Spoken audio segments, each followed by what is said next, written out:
Good afternoon, everyone. We'll get started. I've been now informed it is time to start. I had a little trouble with my watch there a few minutes ago. So welcome to the last concurrent session of today. Hope you've been having a great day so far. My name is Kathy Riley. I'm the Vice President of Quality and Performance Improvement with Extendicare Canada, and I'm very pleased and proud to be the moderator for this session. I'd like to introduce our speakers today. I'm not sure the format. I understand it's going to be some group presentations, and I just have to grab one piece of paper.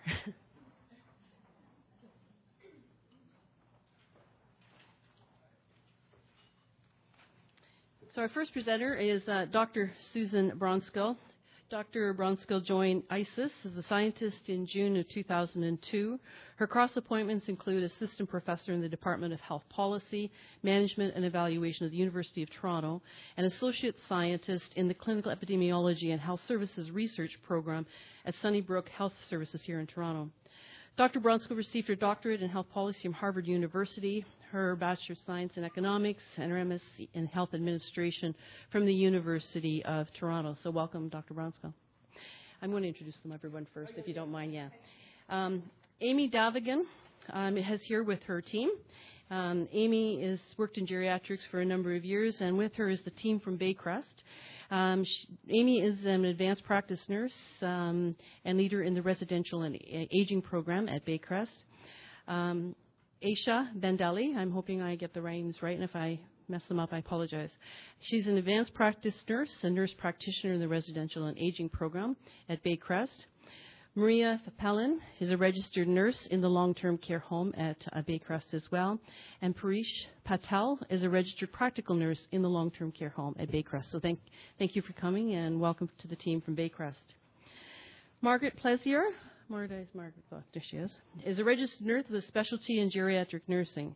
Her 20-year nursing career has primarily been in the long-term care sector, and she's held the positions of nurse manager, staff educator, regional MDS coordinator, director of care, and executive director with Rivera, and is currently in the position of regional manager of clinical services in Alberta. Her position has allowed her to explore and implement evidence-based practices. Her passion is for person-centered care. It keeps her committed to promoting and supporting approaches to care that are grounded in the belief that the resident should be an active participant in their care. And finally, Linda Olenberg is an RPN with a specialty and a long career in geriatrics. She's held positions as staff nurse, program manager, and director of care. She has a passion for resident care and exploring best practice. She's grounded in the belief that we can all make a difference in the quality of life for our residents.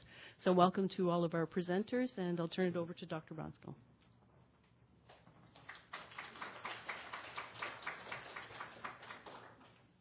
I'm not sure if there's going to be a lot of overlap with the last session I just did. The slides are going to look the same, but I swear the content is different. I'm a one-trick pony, so the template looked good, and so I ran with it a little bit. I'd like to introduce my colleague from ISIS, Minnie Ho, who's sitting in the front row, and if any of the questions are too challenging for me, I'm going to just give them right to Minnie, and hopefully she can answer things. What I'd like to do today is present a work in progress, and I'd like you to be thinking a little bit about where you might like us to see us drill down in this research. The kinds of data that we work with at ISIS are the linked administrative data holdings, and so we're really doing a really high-level sort of systems view of things. We're not capturing individual facility interactions between staff and clinical care providers and facilities and individual residents. I think some of the other presentations today are going to get at those sorts of interactions. But what we're looking at is what can we say at a provincial level if quality improvement around medication practices in long-term care homes is sort of continuously worked on. Do we start to see changes at a provincial level, and how do we think about measuring them?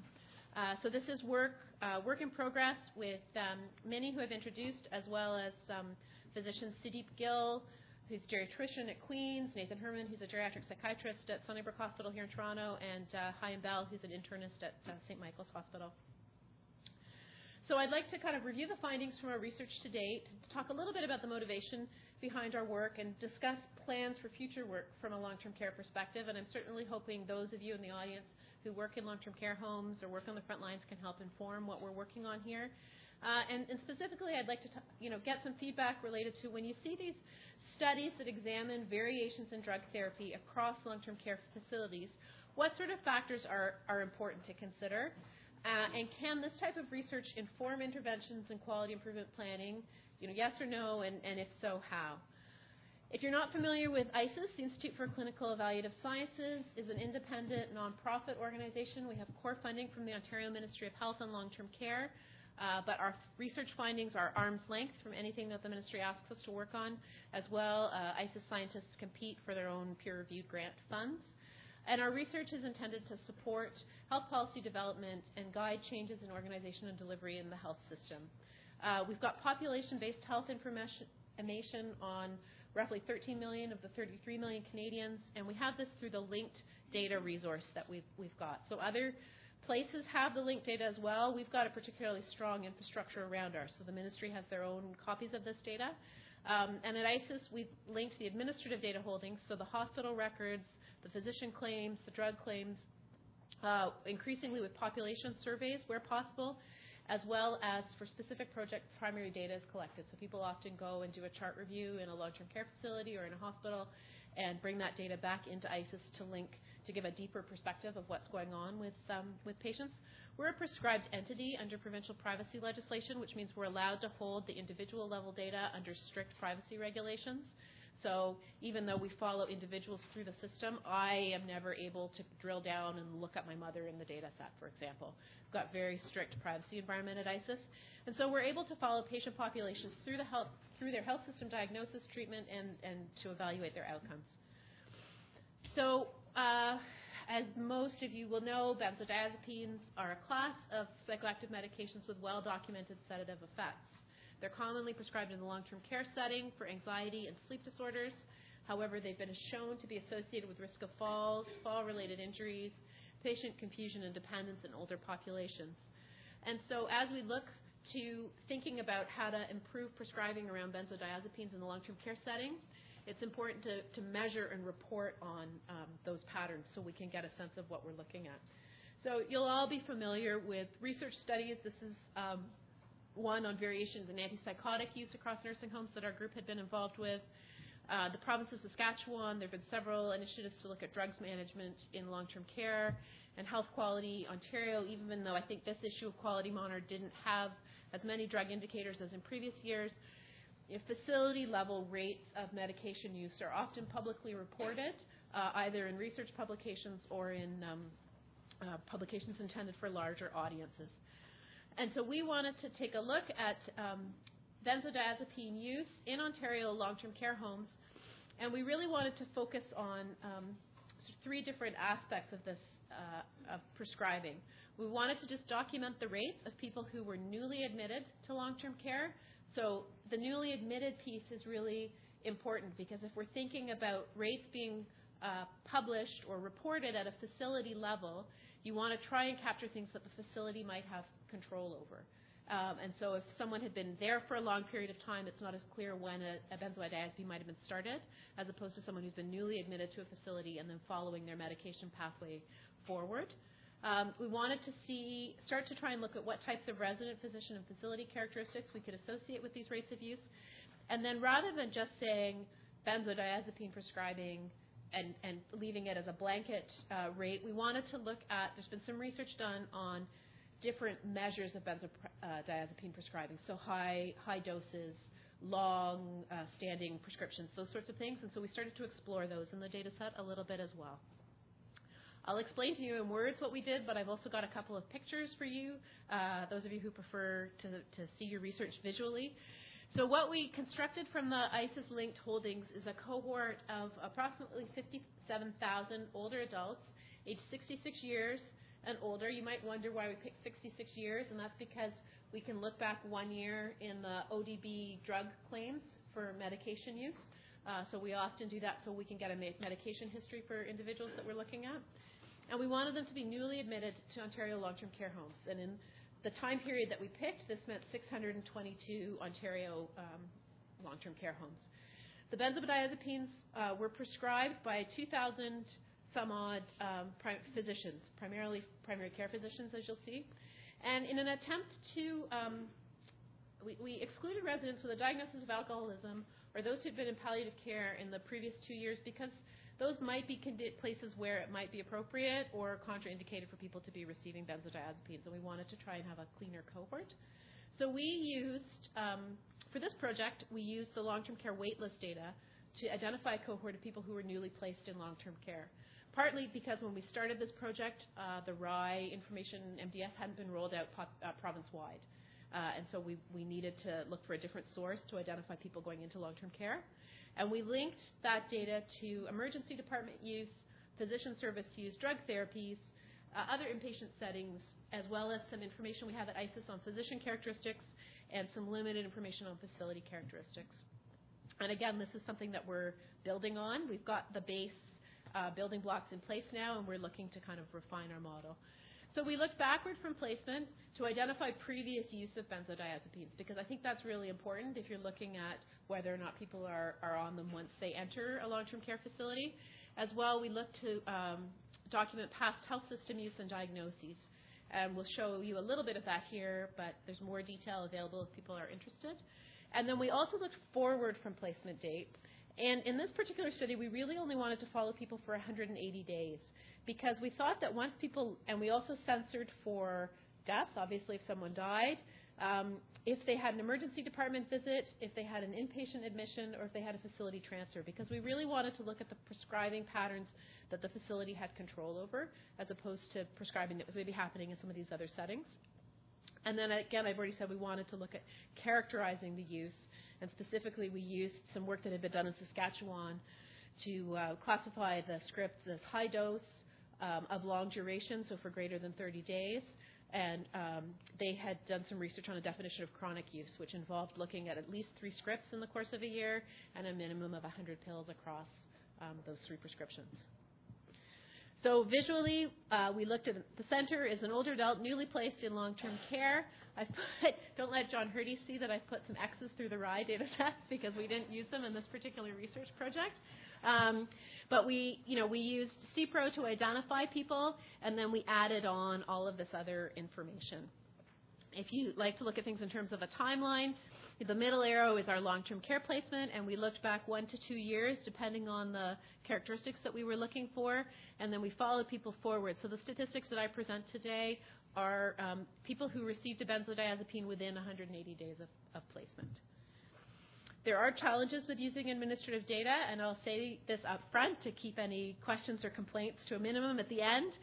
But we have, with this type of data, we have a limited ability to make causal statements. So we know that somebody got a prescription for a medication. We don't necessarily know why. Sometimes we can tell by the description in the data.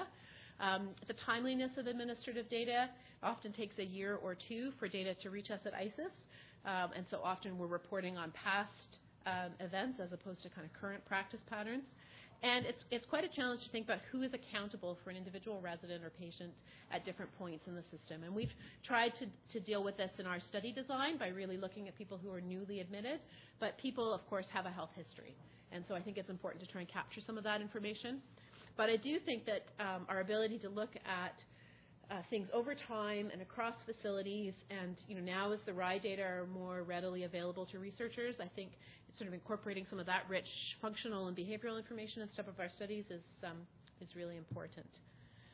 So we found in our study that of those newly admitted to long-term care, 38% had received a benzodiazepine within 180 days of admission. If we looked among those who had a history of use, so had received a benzodiazepine script in the year prior to being placed, 70% of those people also had that continued once they were in long-term care. If we looked among those who had no history of use, 22% were newly introduced to benzodiazepine within 180 days. Among those who received a benzodiazepine, 40% of those were newly started. So that's the 8,000 number over the 21,000 number for those of you who are doing the math on the fly. We found that 13% had received a high dose, and that was just on the first script in the long-term care setting.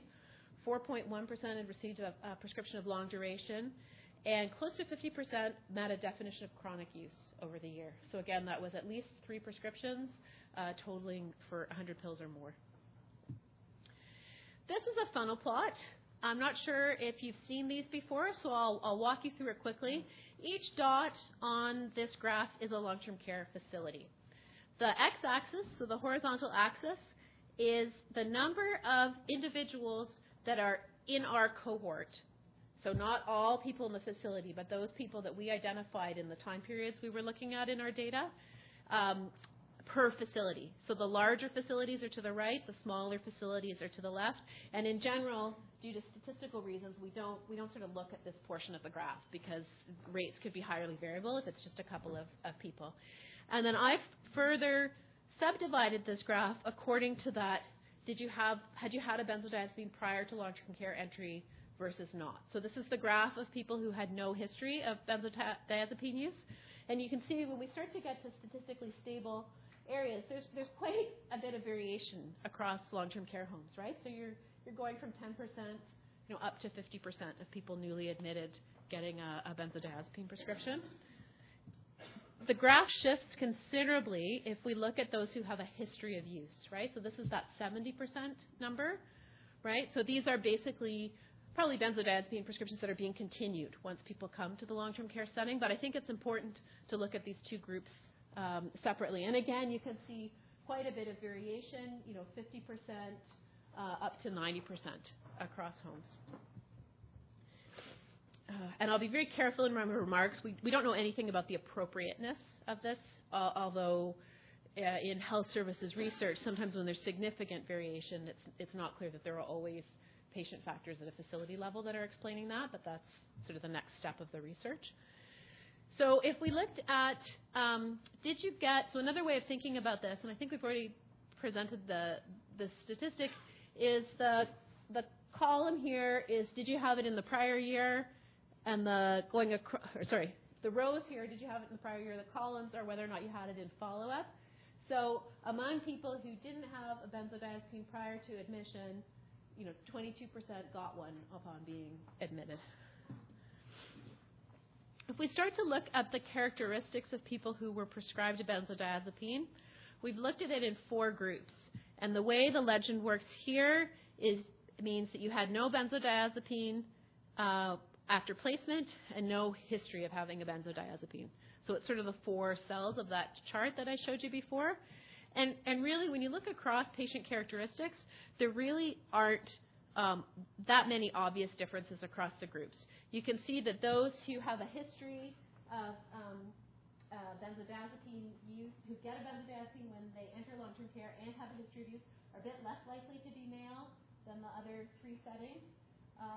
And again, those who have a history, so the 2 rightmost columns, the history of getting benzodiazepine use, are more likely to have multiple comorbidities. The ADGs is an administrative data algorithm that looks at summing different diagnoses among people.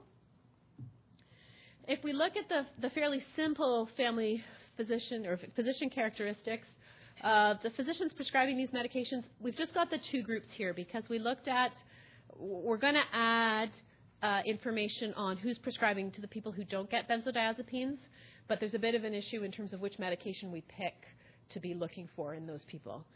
So we just report here people who received a benzodiazepine after admission, and overall, overwhelmingly, it's men who are prescribing them, more likely to be urban than rural practice, and almost always family physicians. So geriatricians, geriatric psychiatrists really didn't show up in the data, which may not be a surprise to those of you who practice in homes. And then again, there wasn't much variation in the broad facility characteristics. We don't have good information on staffing and staff mix, which I think sometimes helps these kinds of studies. We don't have good information on facility culture, which again is useful when you kind of think about prescribing variation. So we were able to look and see whether what size facilities were. Male is mislabeled because the facility can't be male, and I can't think of what that was at the moment, so just ignore that.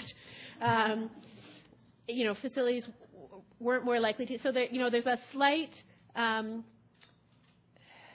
got to think of how to interpret this. So if we look at the nursing home for-profit column, what that's saying is that the second column from the left, so you received a benzodiazepine and you had no history, you were slightly more likely to be at a nursing home that was for-profit. So these last 4 columns, you can imagine kind of adding them up on top of each other, and they'd add to 100%. So that's just an initial kind of little view of where we're going. We're hoping to drill down into some of the patterns a little bit. But I think what we'd like to start to do is develop a definition of the usual provider of care to get a better sense of who's actually prescribing and who's responsible for the prescribing for long-term care residents. This would extend some work that I think Jonathan Lamb maybe talked to you a little bit about this morning. And we're going to start to build and test some regression models looking at the relative contributions of patient characteristics, facility characteristics, and prescribing physician characteristics and contributing to that variation I showed you on the graph. Where possible, we'd like to add in a little more information from the RAI tools, and then we talked about the variation.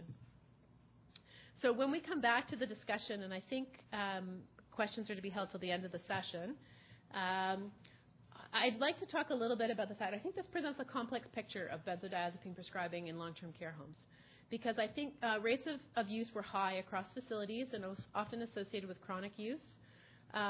But many residents who had received benzodiazepines prior to entry didn't have their prescription continued once they entered the facility, which suggests maybe some medication reconciliation going on. Although many residents who had received benzodiazepines had received them prior to placement as well, so how that gets handled. And then I think when thinking about interventions or who to talk to when thinking about some of these issues, almost exclusively it was family physicians who were prescribing in this setting, and just 2,000 physicians who were prescribing too, which I think is not that big a number when thinking about quality improvement interventions. So what I'd like you to think about, and maybe perhaps come back to me with at the end of the session, is when we look at these studies that examine variation in drug therapy across facilities, what factors are missing? What factors do you consider important? What additional data would you like to see to make the best use of this type of information? And whether or not you think this adds value to informing interventions and quality improvement plans.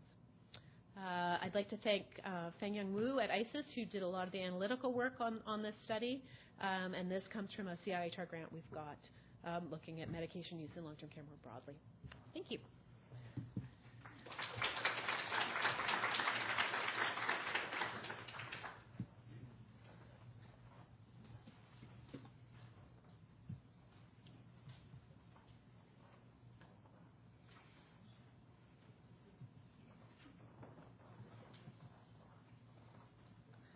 Hello, everybody. So we at Baycrest, we came as a group to present, and the reason we did this was because we collaborated very closely on this project. So I'm Amy Davignon. I'm an advanced practice nurse, and I was the lucky person to be selected to oversee the More Time to Care project at Baycrest.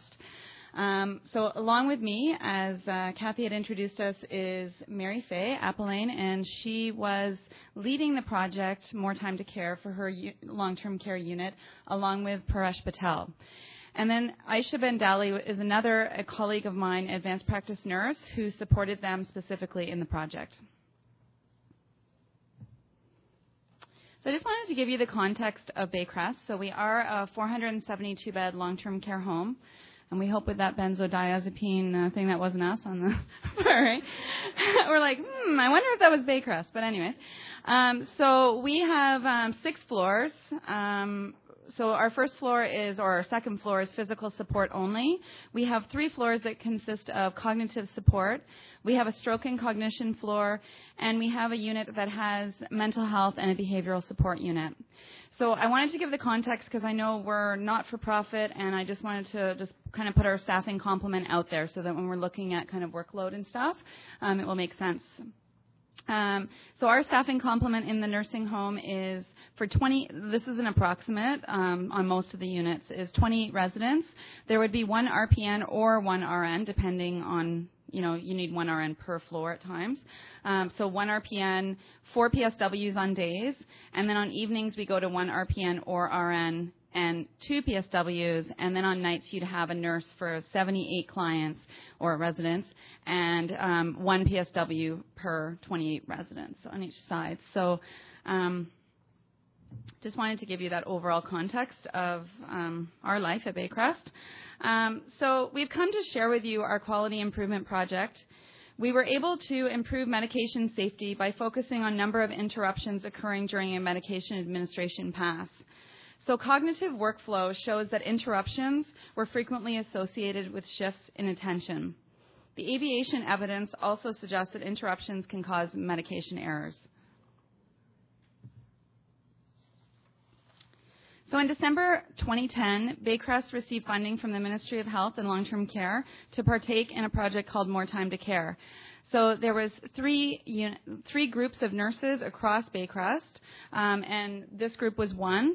The other two units were in the hospital, and they focused on shift report, transfer of information, and efficiencies within that.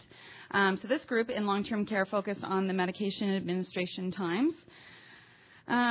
So Apotex 6 is a behavioral support unit.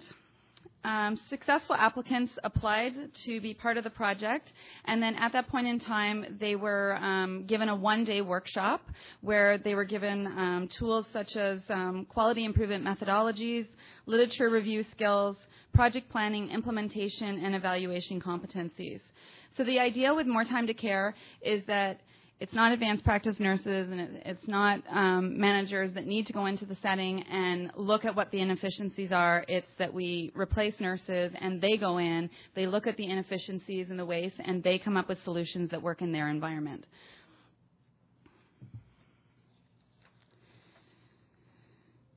So one of the key things was that the nursing staff really did lead their own projects, and we were facilitating the process. So each group had an advanced practice nurse assigned to their work group, also a person from quality, safety, and best practice, and the clinical manager was also heavily involved in the project.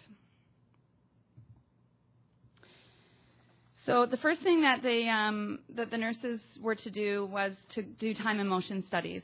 So this is a business efficiency technique in which nurses went into the unit and they actually timed tasks that were happening on the unit and looked at, like, say, for example, the amount of time on documentation or the amount of time on medication administration.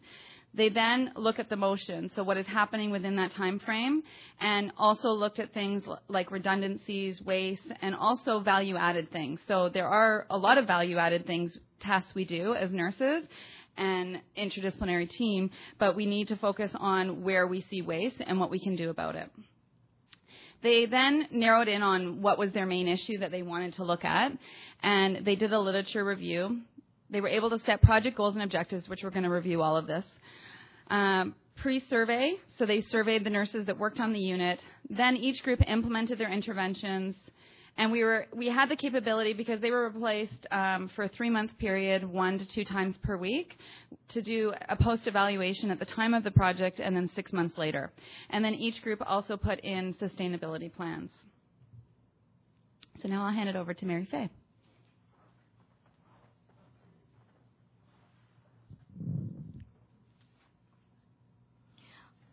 We found that on average, the medication administration pass on day shift was taking 247 minutes, a total of 4 hours, and that was including the morning and the lunch pass, and an hour of that being interruptions.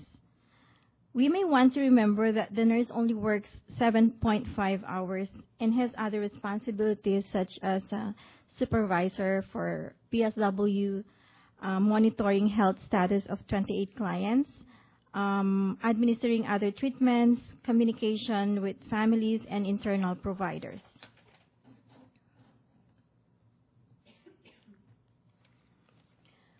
So after we saw the number of interruptions and time spent during MedPass, we decided to do a literature review on the medication pass. So we actually found a couple of helpful studies. One of the study was conducted at Baycrest. Another study was focused on a set of interventions to reduce interruptions during MedPass and made recommendations such as signage, client education, role clarity, and key holder. So overall, we felt that there was limited research, so we focused on the 2 articles found.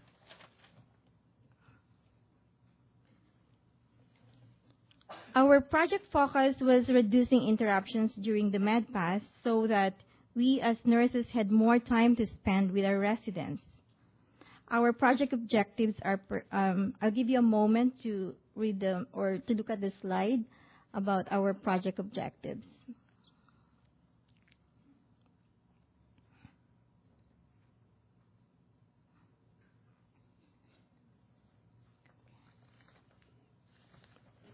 One of the first things we did was we surveyed the staff about interruptions and also what solutions they felt may help. So on the slide, you will see the interruptions. So staff requests included asking for linen and supply keys, asking to change dressings, asking to assist residents for transfers. Family and private companions included requests for health status update, and private companions asking also for supplies. And other interruptions included attending to responsive behaviors and care-related meetings.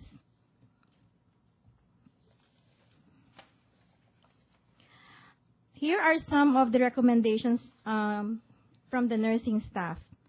These recommendations were very important because when we were developing our plan of action, we used their suggestions along with the literature to come up with our interventions.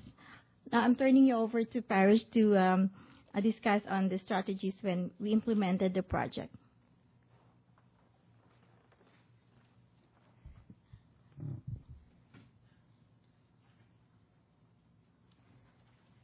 Implementation. Please note, examples of our implementation tools are in the back of your handout. One of the biggest impacts our project had was the clarification of roles and responsibilities of PSW roles. We enhanced role clarity by assigning each PSW with a specific role. As Amy mentioned, we have 4 PSWs in each, like during day shift. So we had the 4 specific roles, example, key holder, snack distribution, recreation, and communication. Every day this is assigned through our Outlook calendar, and these roles are rotated every day. So every PSW for today, they can have another role for tomorrow. The PSWs are empowered to take action for items within their each role rather than deferring to nursing staff. We conducted education to staff to teach the staff about their new roles. We also needed strategies for communicating the importance of decreasing interruptions to our families. Information sharing methods included a leaflet and voicemail script, so that then someone called the unit, there is a message that outlines how to contact the unit if needed urgently. We also developed a new assignment sheet for PSWs, and this assisted in less interruptions during the medication pass, as PSWs have better access to the residents' information about their residents, so that they do not interrupt unless there is an emergency to the registered staff. Also, there is a stop signage was in place, but it was not in use. It was in use there was no continuing. So now it is attached to the med card. So during the medication administration pass, it's clearly visible, so that anyone is interrupted, we can sign them. We can direct them to the stop signage. Now I hand over to Aisha Bandali. She is APN. Discuss about results. Okay, great. So in summary, did we actually set out to do what we said we would do and find more time to care? And the answer to that is yes. So through the implementation of the various strategies that Prash just discussed, we were able to increase the direct and essential care we provide to our clients. In addition to gaining more time to care, we also saw improvements in efficiencies that were related to communication, role clarity, standard work, as well as safe and efficient medication administration process. And this was all done by focusing on decreasing those non-value-added interruptions. So here's a summary of our results. As you can see in green, the medication time stayed fairly stable throughout the project, from pre-study results to post-study results at 4 weeks, and then again at post-study results at 6 months. However, what you will notice from the results in red is how the team was able to reduce the number of non-value-added interruptions during the process. So, for example, at 4 weeks post-study, we were able to reduce the interruption time by 41.5 minutes. So we went from 61.5 minutes of interruption pre-study down to 20 minutes post-study at 4 weeks. Amazingly, we were also able to maintain these results as well as improve these results at 6 months post-study by decreasing the interruptions during MedPass to only 4.5 minutes. And why this becomes important is that this time gained was then able to be reinvested into other important resident activities, such as providing direct physical care, completing physical assessments, attending to responsive behaviors, and evaluating our care. So, as mentioned before, some of the additional benefits achieved through this project were gleaned through the administration of a staff survey that was administered post-implementation. What we found was that staff self-reported that they felt engaged during the process, that their roles were clearly articulated, and that they felt that their input was heard. Most importantly, they felt that the efficiency of the medication process had actually improved. And all reported that they were able to find more time in their busy day, I might add, to provide more direct patient care. So, which brings us to our sustainability plan. As we all know, sustainability of any project can often be challenging, particularly because there tends to be more of a hyper-focus during implementation phase of a project that generally tends to dwindle as time goes on. So some of the strategies that helped us to sustain our gains included the use of our daily Outlook calendars, as Paresh had mentioned, to remind the team members of their roles, our continued usage of the stop signage during medication administration, which is now attached to our carts, as well as ongoing quarterly evaluation and auditing of the role adherence. So we feel that these implemented strategies act as checks and balances to help ensure that practices are sustained, and that can also be reflected in our 6-month post follow-up. So with respect to next steps, it's our overall goal to disseminate the findings and the learnings across our organization with the intention of overall implementation of the project. We've already begun to do some of this dissemination using multiple modalities at our organization, such as using posters, providing oral presentations, as well as through the use of our corporate newsletter. But one important factor to note is that we recognize that each unit is quite unique and that the More Time to Care project rollout may look slightly different on each unit, as the strategies may be customized to fit the needs of the various units. So here's just an example of our audit tool that we use to monitor the adherence of team roles, as well as a picture of our More Time to Care communication board. If anybody's interested, we also have our slides, a copy of our slides that's closer to the projector, and I'm going to turn it over to Mary Faye just to talk about the lessons learned in conclusion.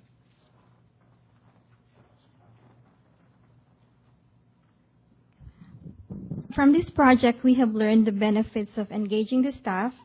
We have seen how collaborative teamwork can make great, amazing gains, and mostly that we as point-of-care nurses have the capacity to make substantial changes in our practice environment that result in better resident care.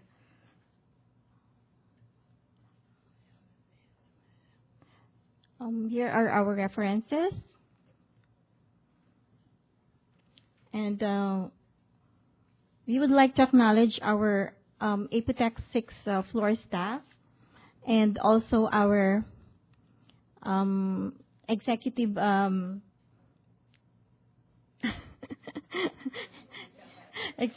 at Bayquest. Sorry, I screwed up. So if you have any questions about our project, you can contact Amy, myself, Aisha, Parish, and also our unit director. Thank you very much.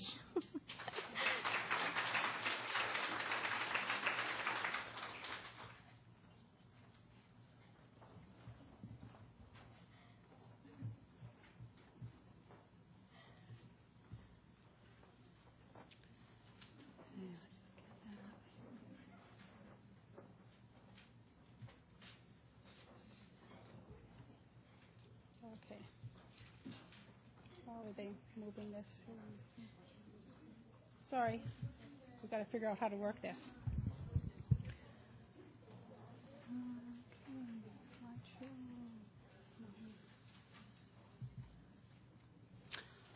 Okay, hello everybody. Well, Linda and I are really pleased to be here, and we're talking on something that we are very passionate about, and it appears to be working. Whatever we're doing is working. As Kathy said, she told us that we were from Edmonton, Alberta, and we work for Rivera. And I'm just going to share with you a little bit about Rivera, just in case you don't know who Rivera is, but I'm sure you do because they do have quite a few homes here in Ontario. So we just put that out. Basically, a leading seniors accommodation care and service company. We have approximately 30,000 employees, 248 sites, 208 in Canada, 40 in the U.S., and approximately 30,000 clients served each day. And just that a little bit about our 4 lines of business. So we have retirement living, long-term care, home health, and U.S. nursing and rehab.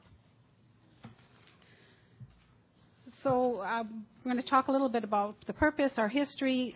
Linda is the expert on, Linda is the Director of Care at Jasper Place Continuing Care, and certainly the gusto behind the process, and has a real big heart in this and a major driver. So she will go through the process, so you can ask her all the difficult questions. And we'll talk a little bit about our outcome summaries, which I'm excited about because we actually have some good data, some raw data as far as what our numbers look like, and then we'll just do a bit of a summary. I put the purpose statement up here because I really believe we are using a tool to lead us in our process, but I really believe the team at Jasper Place really are in line with this purpose statement, and that really is what drives them, not so much the tool, but they all really believe in this process. And they really believe that the residents' quality of life will be enhanced through a comprehensive, thoughtful review process for determining the appropriate utilization of antipsychotics in the treatment of behavioral and psychological symptoms of dementia. And that whole team really does believe this. They meet monthly. They don't miss. They are very committed to this. We all know that like a good majority of our residents in our homes have dementia, and it's no secret that a lot of them are on antipsychotics. I just want to share with you just the stats from our 7 Alberta homes. So you can see they range from 15.2% right up to 44.4%, and that's the quality indicator, the presence of antipsychotic use in the absence of psychosis or related condition. I'm a bit dry here. Home number 1 is actually the home that is actually using the process. So they have actually are down to 15.2%, and that's the home that we're going to be talking about today. Great, thank you. Not always when you get in front of somebody and you start drying out.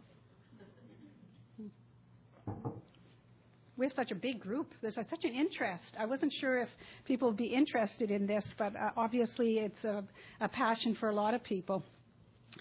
So just want to do a little bit of history, just so you know a little bit about Jasper Place. So Jasper Place is a 100-bed facility. 65% of our residents have some sort of diagnosis of dementia. Our average age is 87 years old. In July of 2009 is kind of when Jasper Place started doing formal reviews of antipsychotics, and mainly that was driven by our care standards, because our care standards basically requires that the home conducts monthly reviews of any medications used for chemical restraints to ensure appropriateness. So it was driven by that care standard. So in 2009, they started doing formal reviews. It wasn't really structured, but they met and were looking at all the medications people were on, but didn't really have a structured audit tool or really any appropriateness. And then in 2012, working closely with our pharmacists from Rexall Pharmacy, a tool was developed along with his colleagues from Rexall Pharmacy, Jeff Slaughter, who is our pharmacist extraordinaire, and he certainly helps us with this process. And that was developed in 2012. So all the data and what you're going to see is from February of 2012 right up to until January of this year.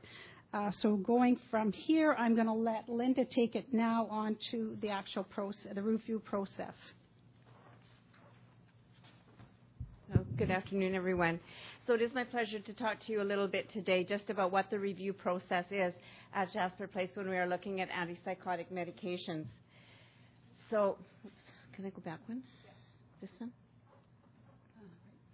Let's get right there. Good, thank you. So our meetings are set, as Margaret said, for monthly. So right now they're set for the last Thursday of the month, so everyone knows for the entire year when the meetings are going to be, and people are very dedicated to coming to those meetings. When they do come, they come prepared with certain amounts of information. So the MDS coordinator usually comes.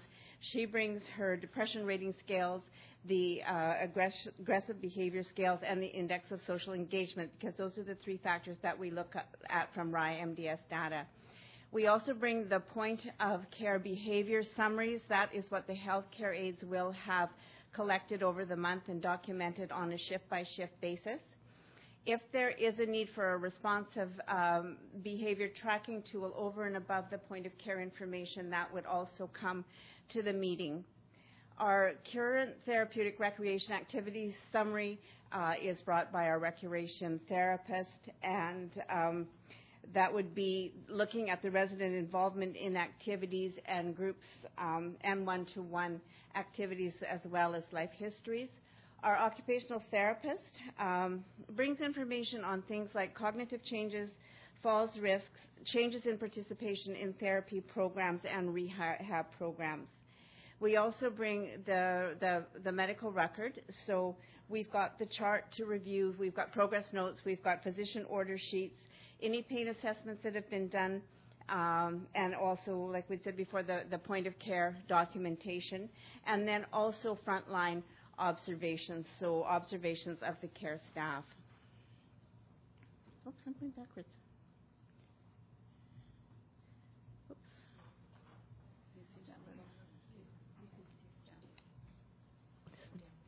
Thank you so much.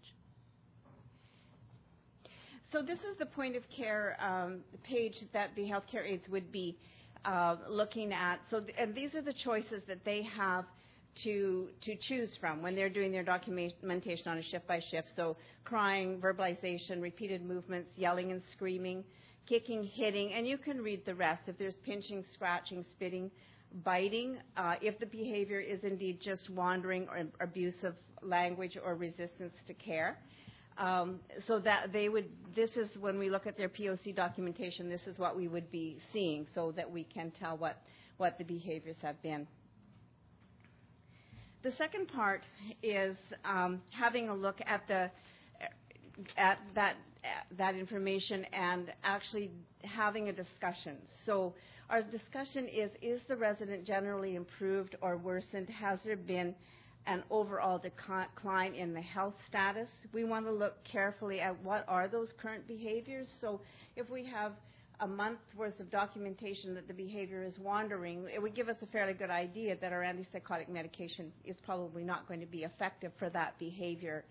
It also gives us a chance to look at the documentation. So if we have no documentation from most healthcare aides and one healthcare aide saying there's been pinching or hitting, then we maybe need to have a look at that healthcare aide's interaction with the residents or look into that a little bit further. So we can use that opportunity for that as well. We do have a look at the falls history since the last review to see if there's been any changes. We also will discuss programming involvement. Is there increased isolation? What are the social interactions like? And the next one we spend most of our time talking about, which is alternative interventions. So what else can we do except medications? What can we think of first before we think about a medication that may also help the resident? And we've heard this over and over today, or at least I've had in the sessions I've attended. So is there something from our Montessori program? What can we do? Is it loneliness? Is it depression? Has there been bereavement? What else do we need to look at? Family involvement. Do we need to get the families just a little bit more involved? Environmental concerns at Jasper Place, this is absolutely huge. we're overcrowded, very small facility that's under a lot of renovation. So it's not the calmest place in the world. So trying to find that place for our residents to go. And then, of course, the residents' pre-morbid personality. Was the resident always like this? So the documentation part of our process is done on this audit of antipsychotic use in dementia, and this is the tool that was developed or presented to us, at least by Jeff Schlatter from Rexall, and it reflects the 6 criteria for appropriate use of antipsychotics in the behavioral and psychological symptoms of dementia. And I'll just go quickly through those to give an idea of what we talk about. So the first question that comes up is number 1 there. Is the antipsychotic prescribed for an appropriate indication? So again, if it was all about wandering, probably it's not. We have just a really good look at that. The second thing that we want to look at is there a specific goal of therapy documented in the resident's health record? We do want to have a goal that is achievable and measurable. Now, if there's not a goal, we will set one, and if we don't set it at this time, we would do it between the RIE, the MDS assessment, and the care planning, so that goal does get onto the care plan. We want to look at number 3, that we're looking at, is there documented behavior of ineffective treatment in the progress notes? Because we do negative charting. We want to see, is there documentation that the behaviors are still continuing? If a PRN medication was given, was it effective or was it ineffective? So we look quite closely at that, as well as the possible adverse effects that are identified, so that we can do some ongoing monitoring about those adverse effects. Then we get to the part that excites us probably the most, and that is, in the absence of symptoms, there's documentation in the health record that consideration is given to dose reduction after a 3-month period of behavioral stability. So at this point, we can begin to start talking, and this is where our pharmacists or our nurse practitioner are very valuable to us, because we'll say, yes, we do feel like we want to reduce, and they'll give us some guidelines around reasonable reductions. So we do that, and then the 6th one would be, is there documentation if there's been a tapering of a medication that we could look at discontinuing that medication? So those are the 6 steps on the audit tool. And this is what the audit tool would look at like after a few months. So this is the front of the audit tool. And on the back of the audit tool, there is a place for progress notes. So in the beginning, we would be documenting on items 1 through 6, probably in the first couple of meetings. And then as time goes on, we would maybe only need to document on 4, 5, and 6 adverse effects, tapering, and possible discontinuation. So the process does get a little bit faster as we go on. And this is an example of our progress notes. So what we do have just a bright pink sticker that says, please review the antipsychotic. We do a very quick summary because we're interested in not documenting twice. So this one continues to have behaviors or threatening behaviors, resistance to care, recommend no changes at this time. The physician has said, please keep on the same antipsychotics. And all this is color coordinated in a bright pink, so all the antipsychotic notes are easy to pick out from the rest.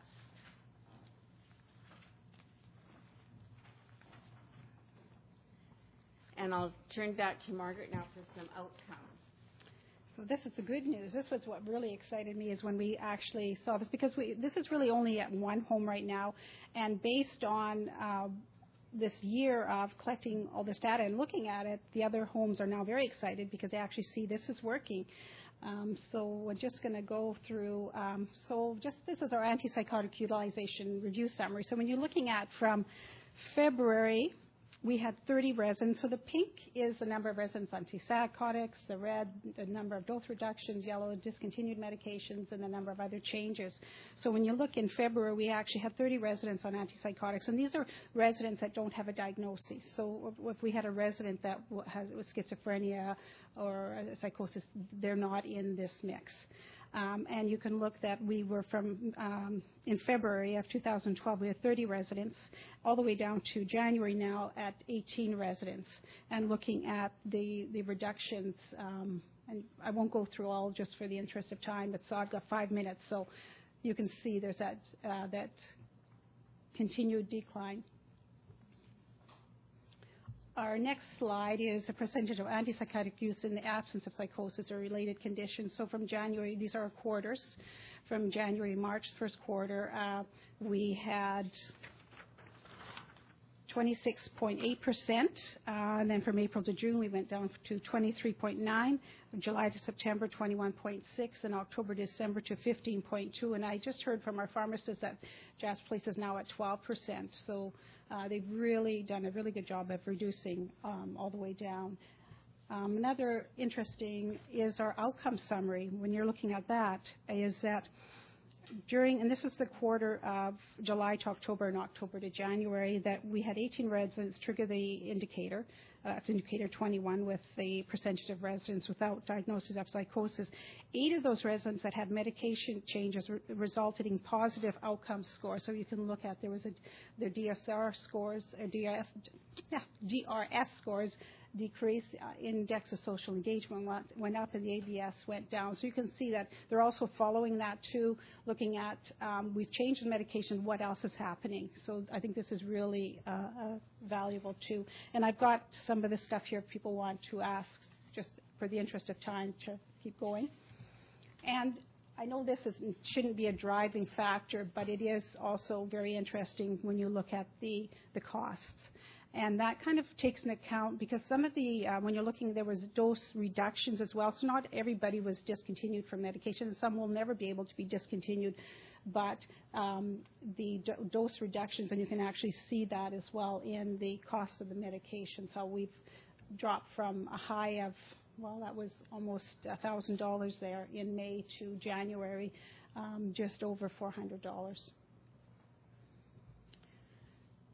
So in summary, very quickly, over the past year, we have seen a reduction from 30 residents receiving antipsychotic medication to 18.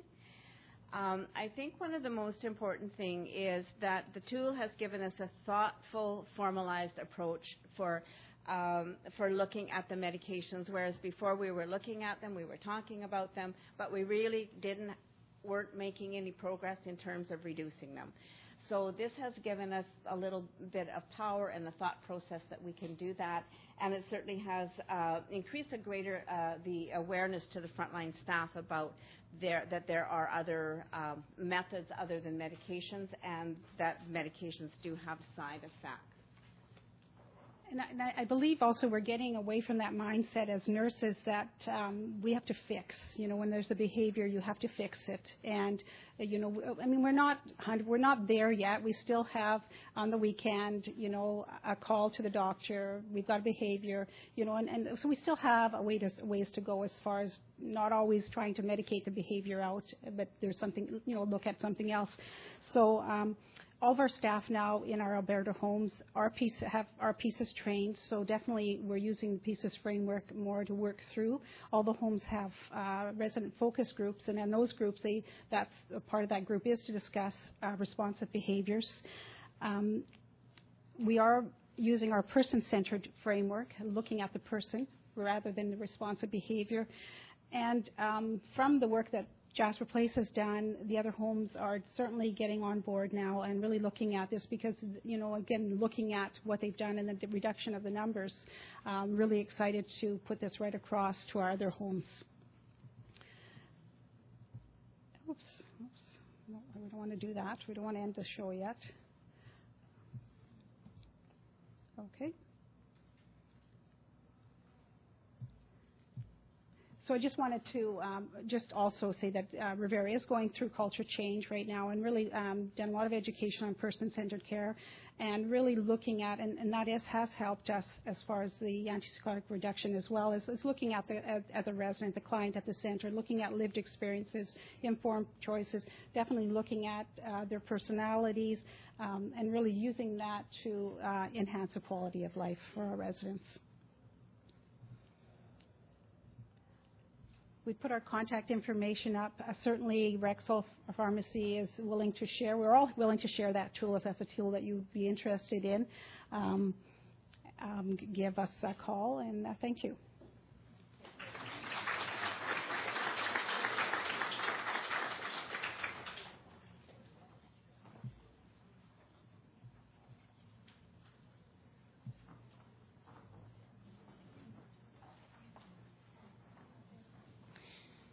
So thank you very much to all our presenters. A good overview for all of us in terms of not only the patterns that we're seeing across Ontario as presented by Dr. Bronskill, but as well as the returning time to care perspective. Is always something, and thank you to the team from Bayview for their thoughtful insight into that. And the reduction is something that all of us strive to in terms of enhancing the care and quality of life that our residents experience in our homes. So at this point, are there any questions that anyone would like to pose to any of our presenters? Yes. I'll give you the mic.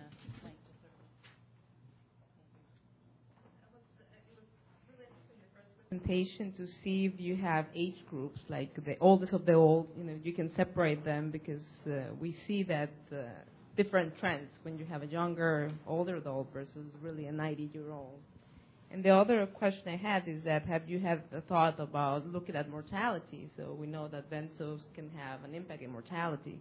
So maybe 5 years from now, you can see a big trend of that certain population having higher mortality.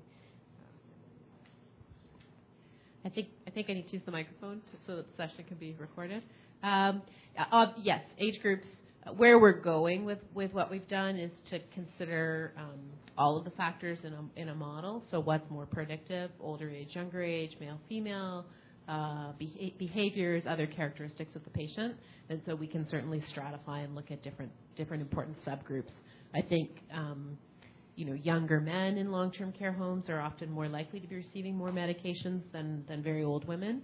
But I think that there are that's medication dependent. I think, and then your second question was looking at death.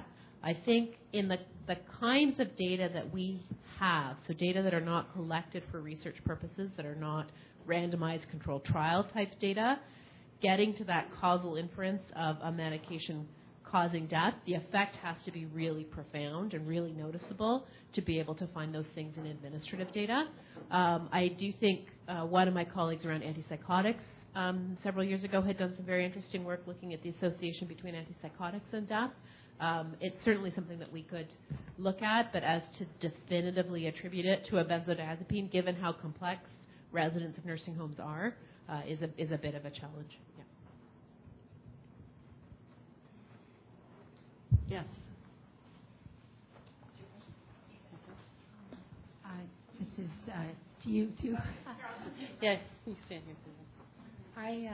I was interested when you were looking at the facility types, whether you had any information on whether the presence of a nurse practitioner in the facility or an advanced practice nurse might have had a difference, not just as a direct prescriber, but potentially their influence as a clinical resource or a nurse educator, because often physicians or prescribers prescribe because the nursing staff initiates that request.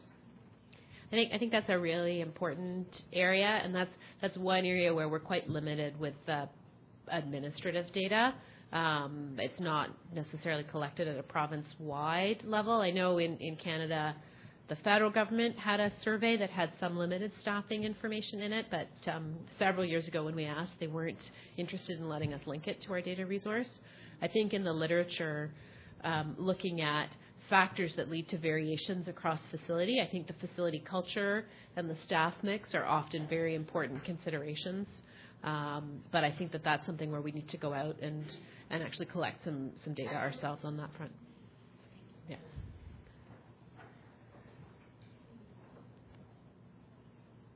I don't have a question. Anybody else have?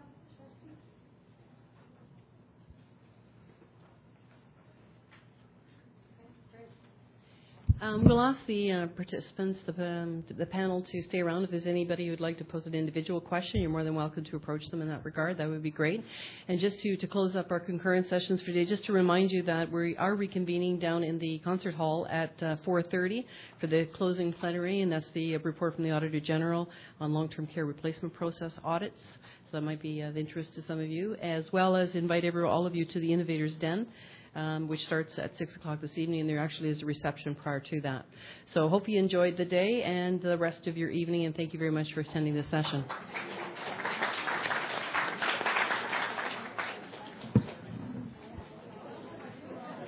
Hello.